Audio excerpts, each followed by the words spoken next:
That So this is looks like part of it. Josh's lockout strategy. Yep, Josh does play a lot of lockout strategies, and based on the characters that he's using here, it definitely looks like he's doing something similar.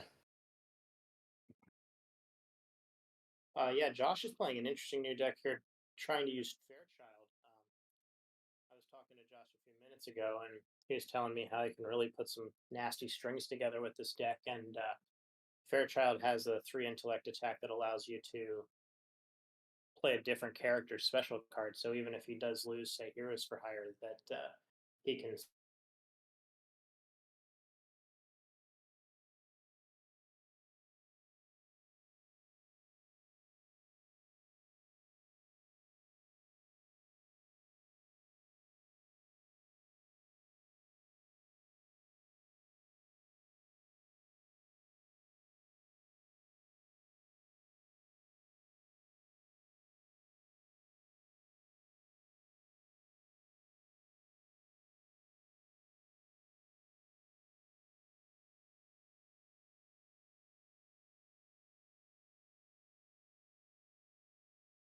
Yeah, that is interesting, especially when all of those cards could have been playable if he just chose jammers or someone like that. Maybe he's just worried about the defense. He doesn't look like he has a lot of defense for Beast. Yeah, yeah. In the first round, I see that as well. That he basically doesn't have other than the 9 or less from reserve.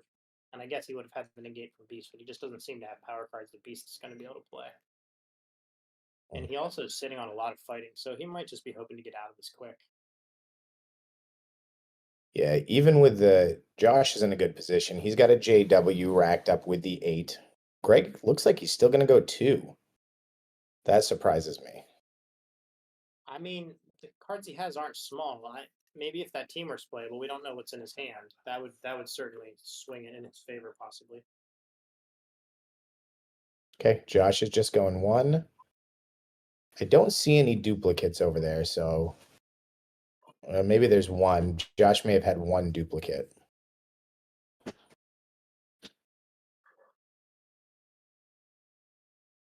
have to say, these new playmats are beautiful. Yeah, thanks very much to Ronald for getting them. A little bit of a lag there, but okay, it looks like there was just a concede. So I think Josh just conceded. Greg's advanced his missions. Yeah, Josh. So Josh had an unplayable Reavers card in his hand, but he was just looking to get out of that. So they're going to go right into hand 2. Yeah, this is going to be an interesting game because I'm not super familiar with either of these decks, but Yeah, certainly Greg did play this. He played this deck last time in Valhalla. He's been doing a lot of testing with it, and it's been doing very well. We haven't seen a lot of the hand, so he always gets sort of the element of surprise with a lot of these matches. A lot of people aren't used to playing against the hand, yeah, and the and hand got a that's nice new card, correct? yeah, they got 3 new cards when the Masters of Evil came out. One is the same as I believe it's Onslaught. It's a 5 intellect and then becomes a half multi if it hits a level 1. It doesn't see as much play. It's really more of a battle site card. And then, but they got Bakudo, which Greg just played coincidentally. That's probably, in my opinion, their best card. It's a opponent is -3 to venture. They draw a card from the top of the draw pile. If it's an attack, they have to immediately attack with it. If it isn't, it goes directly into their hand. And then that's the one that gets reshuffled, right? Yep, Is and that then every battle it continues to get reshuffled. So the only way to stop that from coming over and over again is to negate it. And it yeah? usually So does draw the negate because it's very deadly if they make it to power pack. right, exactly. That's what I was going to say. If they make it to power pack, especially like say in the finals or something, there's no time limit. They get to the power pack, that the game is just basically over at that point. Yeah, Because with the minus and a whole extra power card that you know it's it's an usually attack, just right? yep. Yeah, It it's powerful.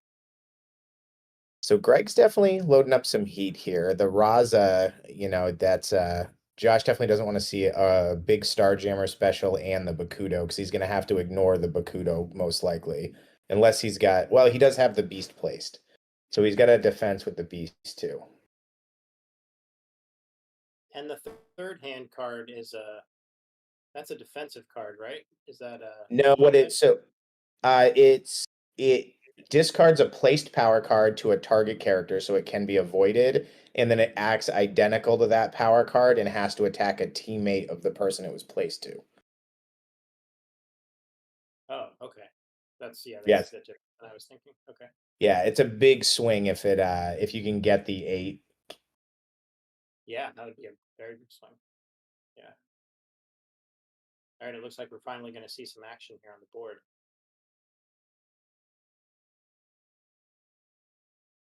Ooh, yeah, his deck's got some oomph behind it that Greg's playing here between all the Starjammers power and Yeah, that's what he was and going for is I know he likes having the double 8 enemies and just big cards, so every special that's thrown is something you have to deal with.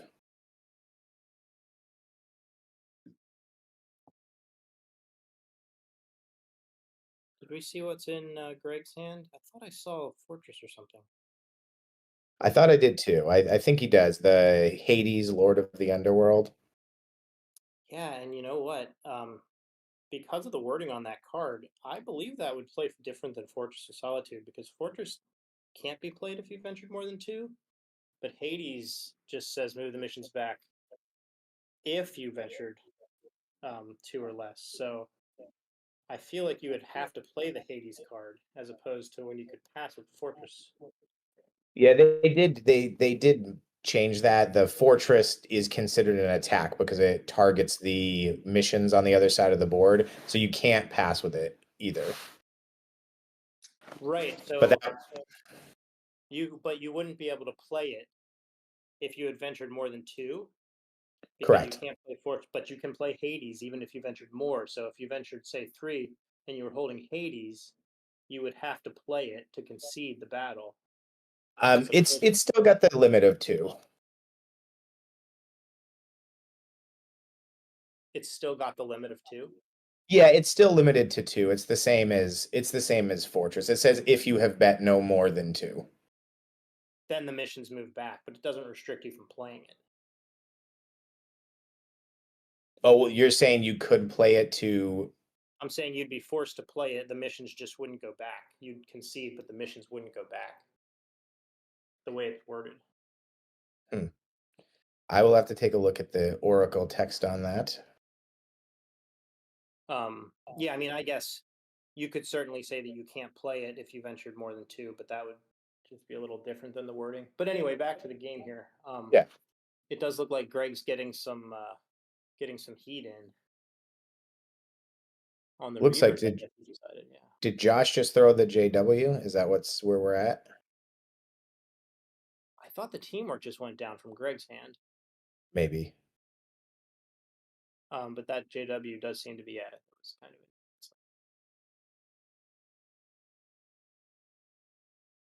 Yep. So Greg's doing a teamwork string. Looks like he's going for some cumulative. Josh is going to do a master mold to avoid the power card attack. Josh looks like he still has at least 3 cards in his hand that he just set down. So even though Greg's bringing some heat, he's probably going to be nervous he's going to lose a character, so he may still end up running here. I don't know though. He's got so much placed.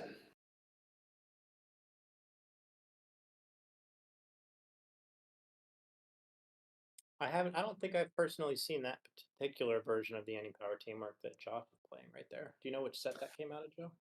That just looks like a fan made one. That's the cover of the Astonishing X-Men run that Joss Whedon did back in like the mid 2000s. So I just assume somebody put that together as a fan version. Okay, it looks nice from here. Hmm. And then that one's from the Masters set right there. Yep. All right, Josh, it looks like is gonna I think we're gonna see the protective plates go down. So Josh is gonna burn his one protect. He's gonna lock out the Reavers to keep him alive, taking a lot of pressure off him, and Greg will still have to follow up the teamwork.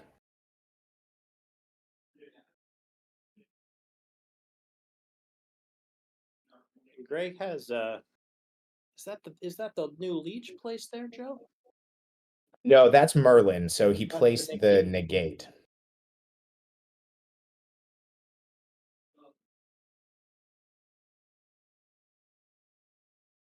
I really do like that Dracula's Armory that Greg's playing.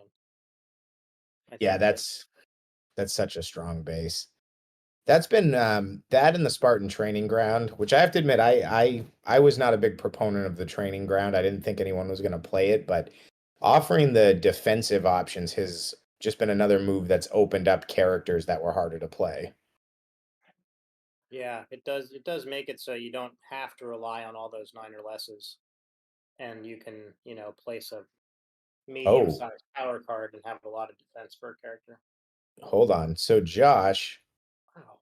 Josh is going to Merciless Conqueror the Reavers. So he just killed the Reavers with that special, but it also gets rid of all the venture that Greg had built up, Guess Josh is really going all in on winning this venture. which is surprising because it doesn't look like he's bet that much. But I it looks think like he maybe honestly one, but maybe I couldn't see what Greg bet. If Greg has a 3 here, so Greg's going to concede after that. was Josh holding the 10 in his hand. Yeah, he must have got that off a draw or when Greg bet. It looks like Greg bet 3. He probably drew it. Well, no, he would have had to discard it at that Yeah, point. he shouldn't have been able to hold that card.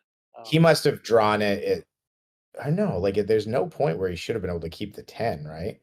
No, yeah, he would have had to Mhm. place it if it was earlier and discarded if it was later. I don't think there's any way Josh has to bring the character forward. So this is going to be brutal. So Josh has only strength teamwork can be played, but Greg pulled no activators, and I saw at least 2 go into the discard pile. Yeah, that no So activators card is just brutal. yeah, there's been a lot of talk about changing that to function the way down and not out works, where affected activators are not discarded as an errata. Um, it's kind of the last, it's the last card of the ones that just your opponent knows you had to discard like 6 of them if it hits them all. All the cards like that have sort of been, yeah. So Josh dropped. It looks like Josh dropped 4 cards here because he just placed 4 cards and he has nothing in his hand. So that Fairchild card that allows the ability to play a teammate special, that would give you an answer as to why Josh might have been able to keep that 10. That's exactly why. Yep. Shout out to Phil Miller for that text message. I can't say I've played Fairchild before myself. Yeah, I know Josh. Well, let's see what Greg's going. So Greg is 2-3-2. It looks like Wow, he's this is going 5. So Josh's gonna draw 1. To looks like it went right to the discard pile as a post. 2 looks like a keeper. 3. Josh is shaking his head. No, you can see it in his face. He's not happy about this hand. he's in a lot of trouble. I see a draw 3 in Greg's hand. And he can't negate it. That beast, he got rid of his negator with the Merciless Conqueror, and the beast that's placed to the home base is dead. One thing I'll say about Josh's play here that's really interesting is he Merciless conquered the Reavers to win that venture, which he would be in a worse situation had he not done that. If Greg Yeah, I had think pulled Josh out is that venture. just on the ropes in general here in this game. And Greg also has an 11 for the Starjammers in his hand and another one of the new Any Heroes, so that could easily be a leech. Phil, Joe, just wanted to make sure you guys are seeing it crisp enough. Yeah, it looks good on my screen. Looks good. The signals dropped occasionally for like 1 second, but it's come back every time. So Greg Okay. has a Power Leech, a Grim Reaper, a draw 3, a Raza, and an 11. And Josh, I think, has 1 card left in his hand. Yeah, I think this isn't for the win, but it's or no, it's definitely not for the win. But I would this is I would say that the focus could be a little bit closer to the cards. Like his hand, Greg's hand right now is much more in focus than the cards.